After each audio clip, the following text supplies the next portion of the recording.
Hello, everybody. How are you? Wow, a packed room today. Yes, ma'am. Last night, the Trump administration faced another example of judicial overreach. Using his full and proper legal authority, President Trump imposed universal tariffs and reciprocal tariffs on Liberation Day to address the extraordinary threat to our national security and economy posed by large and persistent annual U.S. goods trade deficits. The United States has run a trade deficit of goods every year since 1975. In 2024, our trade deficit in goods exceeded $1 trillion. Everybody agrees this is unacceptable. President Trump is delivering on his promise to fix this problem, and he has taken a long overdue and much needed bold stance for American workers after decades of our manufacturing base being hollowed out. The president's rationale for imposing these powerful tariffs was legally sound and grounded in common sense. President Trump correctly believes that America cannot function safely long-term if we are unable to scale advanced domestic manufacturing capacity, have our own secure critical supply chains, and our defense industrial base is dependent on foreign adversaries. Three judges of the U.S. Court of International Trade disagreed and brazenly abused their judicial power to usurp the authority of President Trump to stop him from carrying out the mandate that the American people gave him. These judges failed to acknowledge that the President of the United States has core foreign affairs powers and authority given to him by Congress to protect the United States economy and national security. Congress had created the National Emergency Act to provide the congressional framework to strike down improper IEEPA use, and any questions over whether President Trump improperly imposed these IEEPA tariffs were already adjudicated in Congress following Liberation Day. Congress firmly rejected an effort led by Senator Rand Paul and Democrats to terminate the president's reciprocal tariffs. The courts should have no role here. There is a troubling and dangerous trend of unelected judges inserting themselves into the presidential decision-making process. America cannot function if President Trump, or any other president for that matter, has their sensitive diplomatic or trade negotiations railroaded by activist judges. President Trump is in the process of rebalancing America's trading agreements with the entire world, bringing tens of billions of dollars in tariff revenues to our country, and finally ending the United States of America from being ripped off. These judges are threatening to undermine the credibility of the United States on the world stage. The administration has already filed an emergency motion for a stay pending appeal and an immediate administrative stay to strike down this egregious decision. But ultimately, the Supreme Court must put an end to this for the sake of our Constitution and our country. With Congress returning next week, it's critical that Senate Republicans maintain the momentum and quickly pass the One Big Beautiful Bill. The One Big Beautiful Bill will truly make America safe and prosperous. The One Big Beautiful Bill includes the largest border security investment ever. That's why the law enforcement groups are lining up to encourage its swift passage. The National Fraternal Order of Police, the largest police union in the country, just endorsed key provisions of the bill. The FOP president announced their strong support, saying the One Big Beautiful Bill Act is more than legislation. It is a promise kept to the public safety officers across the country and a bold step toward an economy that respects, rewards, and uplifts the people who keep it safe. And the National Border Patrol Council, which represents nearly 20,000 Border Patrol agents, hailed the legislation as well. The group's president said this legislation provides a once-in-a-generation investment in the border security of our great country and will make America safer. The One Big Beautiful Bill will guarantee we can permanently have the safest, strongest, and most secure immigration system in American history. I also want to take the opportunity to debunk some false claims that have been circulating in the press about this bill. The blatantly wrong claim that the One Big Beautiful Bill increases the deficit is based on the Congressional Budget Office and other scorekeepers who use shoddy assumptions and have historically been terrible at forecasting across Democrat and Republican administrations alike. For example, just before Congress enacted the original Trump tax cuts at the end of 2017, the same CBO projected that growth would average a mere 1.9% over the next 10 years.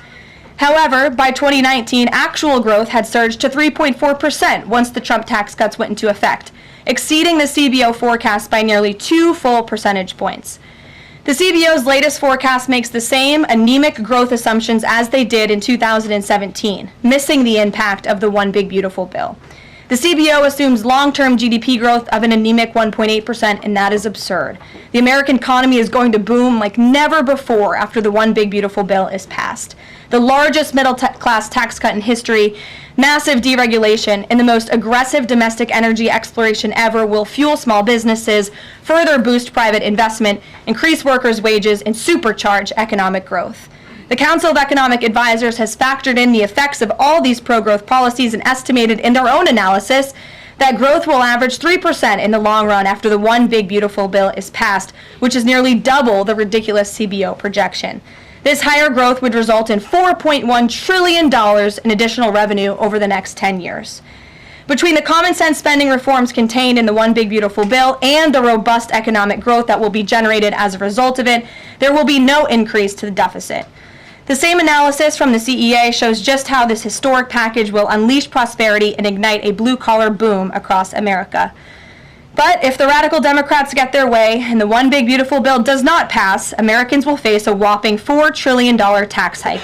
This is unacceptable to President Trump. President Trump will not allow Democrats to massively raise Americans' taxes. Senate Republicans must get this bill passed. The failure is not an option. The American people are counting on Republicans to deliver. In other news, despite all the doom casting from the media, Americans are growing more and more optimistic about the economy under this president. Consumer confidence surged in May with the biggest monthly jump in 4 years, smashing expectations. According to the release from the Consumer Confidence Index, the increase in confidence was broad-based across all age groups, income groups, and political affiliations. Our country is clearly heading in the right direction under President Trump's bold leadership. For the first time in history of Rasmussen polling, a majority of Americans believe the country is on the right track. It's unsurprising because the president is fulfilling the promises he made to the American people. Here in our new media seat today, we have the editor-in-chief of The Federalist, Molly Hemingway. The Federalist is led by Molly and Sean Davis and provides fearless journalism and coverage of politics and culture to millions of readers all over the world. Thank you for being here, Molly, and why don't you please kick us off? Thank you, Caroline. Thank you. In the first Trump administration, there was an effort to stymie the agenda of Trump through the Russia collusion hoax perpetuated by many people in the media, including some people seated here, or the media outlets they represent, and other Democrats as well. The second Trump administration, to reference what you said at the beginning, seems to be subject to an effort to stymie the agenda using rogue lower court judges. You mentioned that the Supreme Court could and should do something to rein in these lower court judges. Also, Congress could do something about it, but they don't seem terribly interested in it. It also seems there's not much of an actual coordinated effort from this White House to take and tackle this effort from judges, Democrats and other people using these judges to stymie the agenda. Is there an actual effort by this White House to tackle this issue in a comprehensive way, and if so, what is it? There is an effort by this administration to tackle these rogue judges and the injunctions and the blockades that we have faced in our broken judicial system in every case. I mean, we have seen time and time again these lower district court judges ruling against this administration and the president's basic executive authority and powers. And this administration is fighting every single one of those battles in court, including already the block that came down from the Tariff court, the IEPA court last night. And as on my way out here to the briefing room, I understand that there was another district court judge right here in Washington, D.C., who ruled against the president's tariff power. And I will get to the heart of your question, and I'm glad that we are addressing this in the room today, because nationwide injunctions ordered against the first Trump administration, Trump 1.0, account for more than half of the injunctions issued in this country since 1963. And President Trump had more injunctions in one full month of office in February than Joe Biden had in 3 years. And let me roll through some of these radical injunctions to paint the picture for the American people at home. These are not just talking points. These are real judges in the court of law who are trying to block the president's power and the policies that he was elected to enact. For example, a court ordered the Trump administration to return already deported terrorist aliens back to the United States. A court has ruled the Trump administration can't even temporarily pause our refugee programs. Courts prohibited the Trump administration from eliminating federal funding for child transgender surgery and mutilation, a practice that the American people overwhelmingly reject. A court also held that the Trump administration could not ban people experiencing gender dysphoria or mental health issues from serving in the military. Ridiculous. Courts prohibited the removal of transgender women from women's prisons despite potential physical harm to real women in those prisons, biological women. A Northern District of California judge issued an absurd ruling that the president cannot fire people within the executive branch without Congress passing a bill, even though Congress has expressly authorized the president through the Office of Personnel Management to authorize reductions in force across agencies. A court also ordered the Trump administration to rehire thousands of already fired employees in several cases.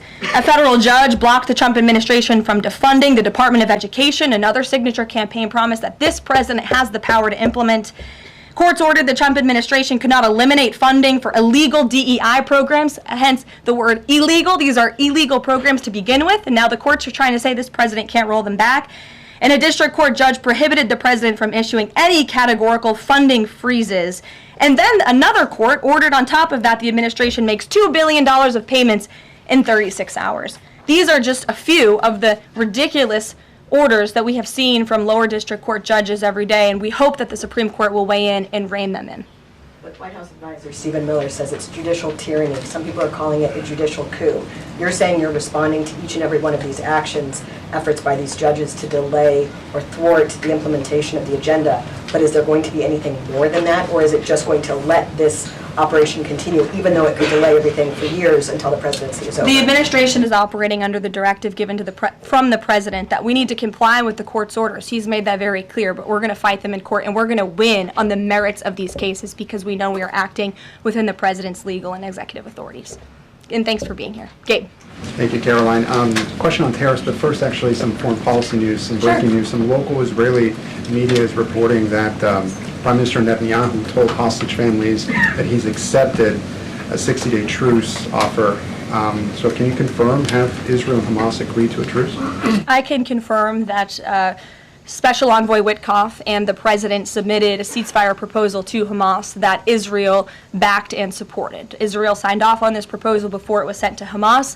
I can also confirm that those discussions are continuing, and we hope that a ceasefire in Gaza will take place so we can return all of the hostages home, and that's been a priority from this administration from the beginning. I won't comment further as we are in the midst of this right now. So to be clear, you don't know if Hamas has accepted it yet? Not to my knowledge, but certainly if that becomes the case and this ceasefire goes into effect, you'll hear it directly from myself, the president, or Special Envoy Witkoff. On tariffs, Kevin Hassett earlier this morning, he brushed off a legal ruling and called it a hiccup, and he said that trade deal negotiations would continue.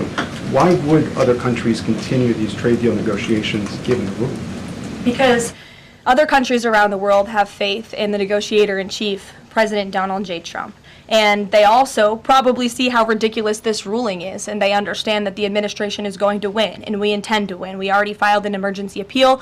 We expect to fight this battle all the way to the Supreme Court. These other countries should also know, and they do know, that the president reserves other tariff authorities, Section 232, for example, to ensure that America's interests are being restored around the world. But I can confirm that our ambassador for trade, Jamison Greer, already heard from countries around the world this morning who said they intend to continue with these negotiations. Peter. Thank you, Caroline. So many of the president's plans right now are being blocked by courts. If the courts are going to be the ones who are shaping policy, does the president wish he would have just become a judge instead? I think the president would take this job over being a judge, and certainly the president is acting within his authority. He wishes judges would do the same. But so the courts are basically telling you guys they think that the White House's policies, the president's policies, are in some way against the law. So why can't President Trump ask the Republicans that control the House and the Republicans that control the Senate just to make a new law? Well, these laws have already been granted to the president by the Constitution and by laws that have been previously passed. I'll give you another example. For instance, we've been blocked in court for the revocation of visas from individuals who have the privilege of studying in the United States of America. Secretary of State Rubio has simply used his authority to revoke those visas, to revoke that privilege, and we've seen the courts try to block that. So if these judges want to be the Secretary of State or they want to be the president, they can run for office themselves. It should be the other way around. But all of the actions the president has taken rely on legal authorities that have already been granted to him by our nation's existing laws. And on a different topic, there are some folks in President Biden's inner circle, who are now in talks with Republicans in Congress to give interviews about how they may have handled President Biden's decline.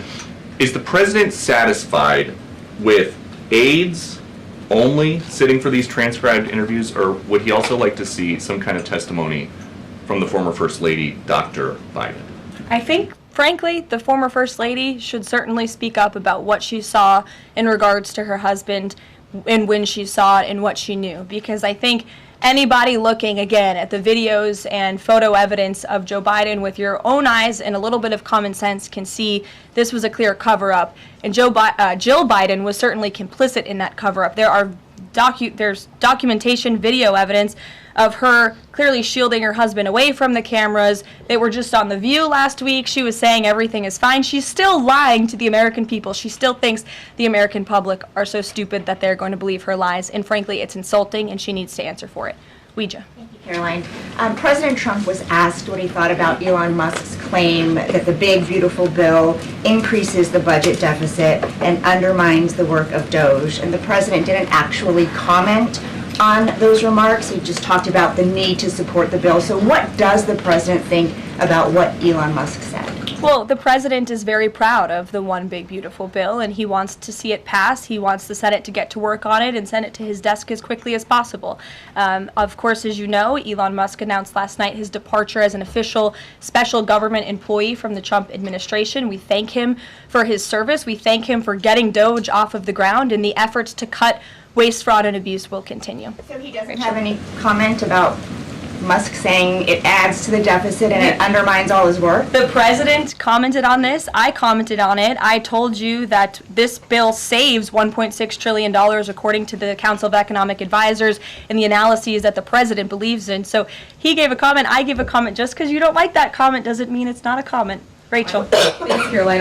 Back on trade, I know you said the White House is going to fight this ruling in court. Is the administration actively reviewing other avenues, other options to carry out the president's trade policy? The president's trade policy will continue. We will comply with the court orders, but yes, the president has other legal authorities where he can implement tariffs. However, it does not dispute the fact that the president was right to declare a national emergency when it came to fentanyl and when it came to our crippling deficits and the lack of critical supply chains here at home. That is the reasoning for the president's tariffs. And the court didn't dispute those facts, by the way.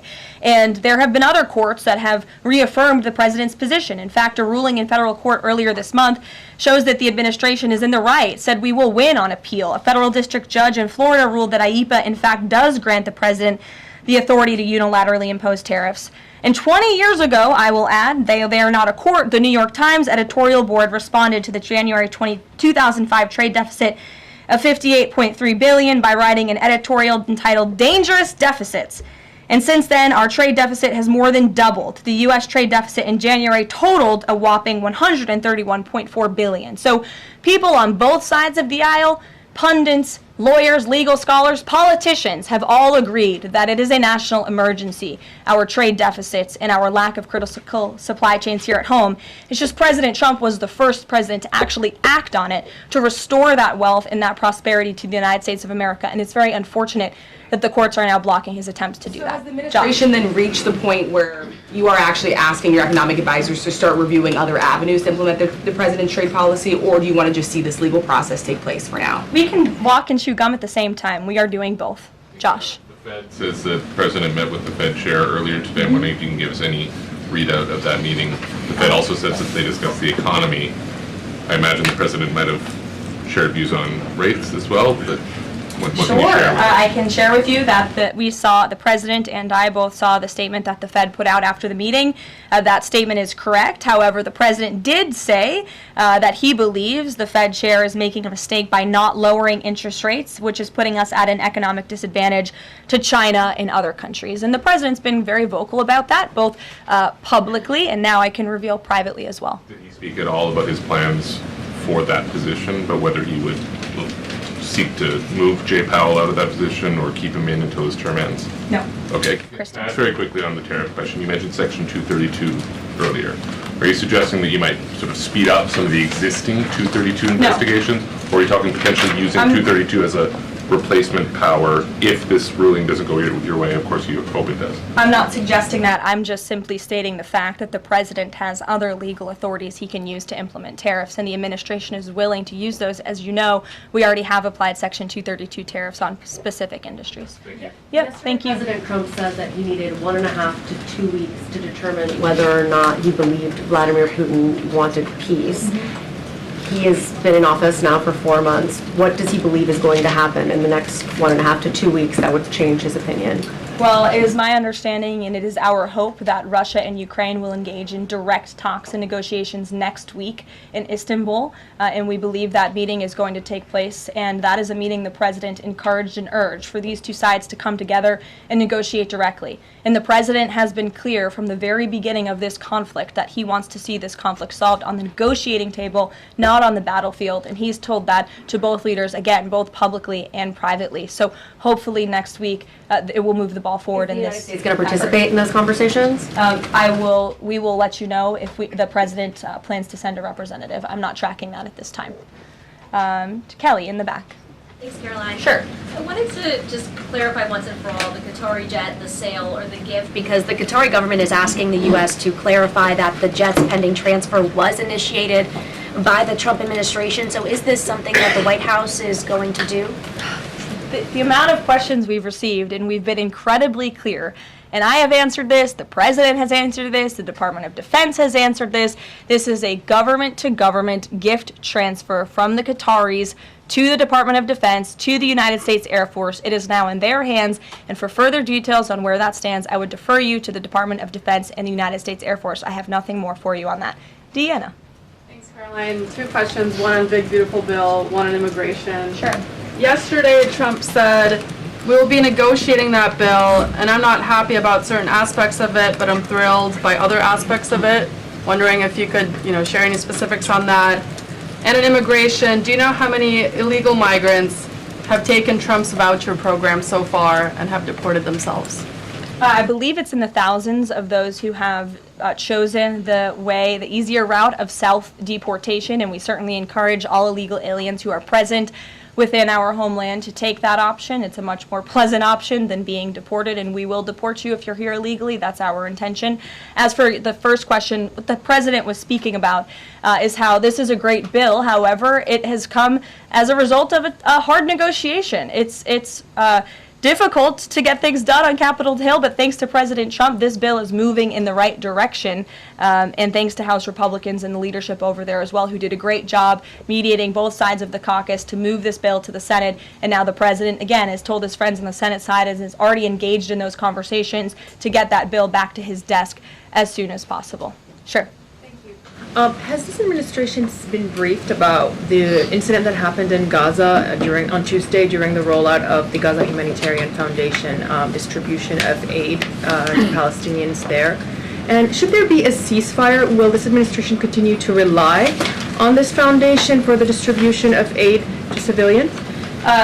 Are you referring, what incident are you referring to? Tuesday, when the aid was rolled out to Gaza for the first time in many months, and meals and food was given to hungry people, thanks to President Trump. Yes, we were briefed on that plan. The president was the reason that aid went into Gaza, and he got the Israelis to support that plan. And I would add that the previous administration rejected such a plan to ensure that these starving and devastated people in the Gaza Strip were given humanitarian aid and assistance. And it was the previous administration that tried to build this pier, if you all remember it. It was brought to my attention this morning, and I thought that's a good point. Why don't I bring that up? Because there's been so much criticism. In fact, it was on the front page of a newspaper this morning about the criticism for this president having a humanitarian heart and giving people badly needed food and supplies. Nobody wanted to talk about how the previous administration failed in that endeavor. They built this pier that cost $230 million. It lasted about 20 days, and more than 60 U.S. service members were injured.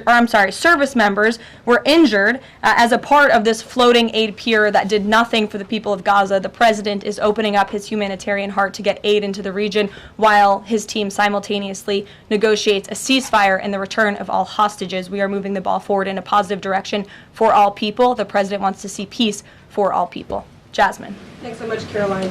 A notice investigation found that the Hallmark Maha Commission report that was released last week cites studies that appear to not exist. We know that because in part we reached out to some of the listed authors who said that they didn't write the studies cited. So I want to ask, does the White House have confidence that the information coming from HHS can be trusted? Yes, we have complete confidence in Secretary Kennedy and his team at HHS. I understand there were some formatting issues with the Maha report that are being addressed, and the report will be updated, but it does not negate the substance of the report, which, as you know, is one of the most transformative health reports that has ever been released by the federal government and is backed on good science that has never been recognized by the federal government. And a quick follow-up, can you talk about what tools or research goes into production of these kinds of reports? For instance, is it AI that's used to put together these reports now?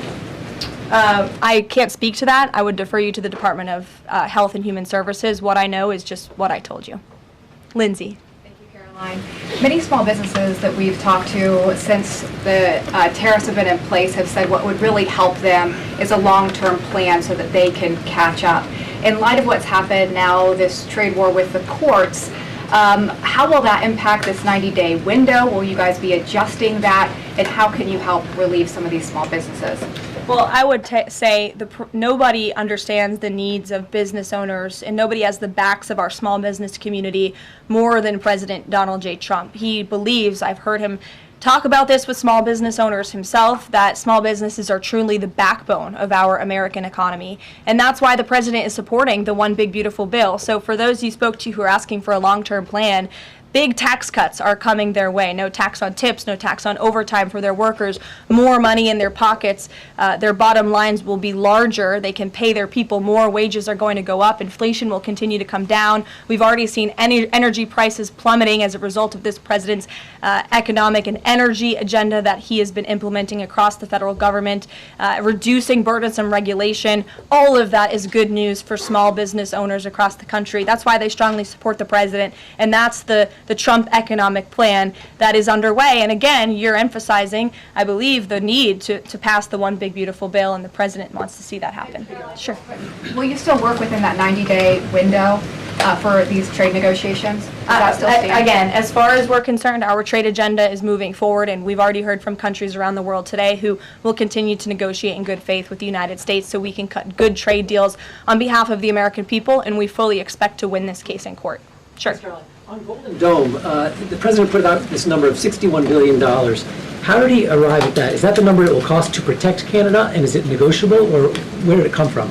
I can certainly ask the president, and I can check in with our research team, and we'll get you the facts on that number. But the Golden Dome is certainly a significant investment in our nation's national security and homeland security to protect Americans, all of you in this room, from future threats. Any readout on, have the Canadians been talking in good faith about paying to be in it? I know they expressed some interest. Well, the president has certainly expressed to the Canadians how we are essentially subsidizing their national defense. He brought it up in his meeting with their new leader here, and as you know, we'll be traveling to Canada next month for the G7, so I expect that topic of discussion to come up on that trip as well. Sure. Hi, thanks, Caroline. There was a May Day USA rally in Seattle that happened over the weekend that developed into some protests and riots. The Seattle Mayor Harrell said that it was a far-right rally held here to provoke a reaction by promoting beliefs that are inherently opposed to our city's values, which he defined as LGBT values. I know the FBI is looking into this, but has the president reached out to the mayor at all, asked him to apologize for this, and is this something that the administration would consider an example of anti-Christian bias? I'm not aware of that case. I know the FBI is looking into it, but I'm not aware of any phone calls the president may or may not have made to the mayor of that city. And then on DOGE, we know that Elon Musk is leaving. Do you have an updated leadership structure for who is leading the group? Is Russ Vought involved? And what is its new mission now, if any? Well, the entire cabinet is involved, and I spoke to the president about it this morning, and the entire cabinet understands the need to cut government waste, fraud, and abuse, and each cabinet secretary at their respective agencies is committed to that. That's why they were working hand in hand with Elon Musk, and they'll continue to work with the respective DOGE employees who have onboarded as political appointees at all of these agencies. So surely the mission of DOGE will continue, and many DOGE employees are now political appointees and employees of our government, and the best of my knowledge, all of them intend to stay and continue this important work. Is there a DOGE leader taking the place of Mr. Musk? Well, again, the DOGE leaders are each and every member of the president's cabinet and the president himself, who is wholeheartedly committed to cutting waste, fraud, and abuse from our government. Michael. Thank you, Caroline. There's conflicting reports out of the Middle East right now. Saudi television network Al Arabia is saying that Israel and Hamas have agreed to a 60-day ceasefire. Sources with Hamas are saying that has not been agreed to. If and when that does happen, will we expect to hear something from President Trump announcing that? As I said earlier, yes, indeed. If there is an announcement to be made, it will come from the White House, the president, myself, or Special Envoy Witkoff. Caroline, one big beautiful bill. The president says he's not happy with all aspects of it. What changes would he like to see be made? And can this bill be both big and beautiful? It is a one big beautiful bill, as the name rings true, and the president, as I said, is currently working with his friends in the Senate who have some recommendations for the bill. Those negotiations and discussions are continuing, but the president's ultimate priority is to get this bill back to his desk for signature. And the president's priorities in this bill are non-negotiable in terms of the tax priorities he wants to see and the large tax cuts in the border investments that are currently in this bill. He is not going to allow them to go away for the American people. Sure, go ahead. Yes, I wanted to ask you about, has the president spoken to any of these foreign leaders about these agreements that have been reached, specifically the case of the United Kingdom that already has an agreement in place after this decision of the court in New York? Has the president talked to foreign leaders about what? About the court decision in New York. Which court decision in New York? The trade court. Oh, the trade court decision. He did speak to the leader of Japan this morning, and he said that was a very good call and a good discussion. And as I said, the president's cabinet, Secretary Lutnick, Secretary Bessent, and Ambassador Jameson Greer have all been in touch with their counterparts in countries around the world to let them know the United States will still be at the negotiating table, and we still expect countries around the world to treat us fairly. Again, I will just close by saying that how ridiculous it is that we have been ripped off, our middle class has been hollowed out, our manufacturing base has left and gone overseas, jobs have been offshored, and now no court did anything about that. No court did anything about hundreds of thousands of people being put out of work, about thousands of factories being closed down, about our deficits going to dangerous levels, as the New York Times has said. But now a court is trying to stop a president from trying to correct those wrongs of the past. And this administration will continue to do that. It's a promise the president made to the American people, and it's a promise they elected him on. We will win this battle in court, and the president will implement his America First trade policies. Thank you, everyone. Is the U.S. Steel situation tomorrow at the speech? I can tell you the president greatly looks forward to going to Pittsburgh, Pennsylvania, where he will discuss this historic deal and discuss American jobs and American steel, and we hope to see you all there. Thanks, guys.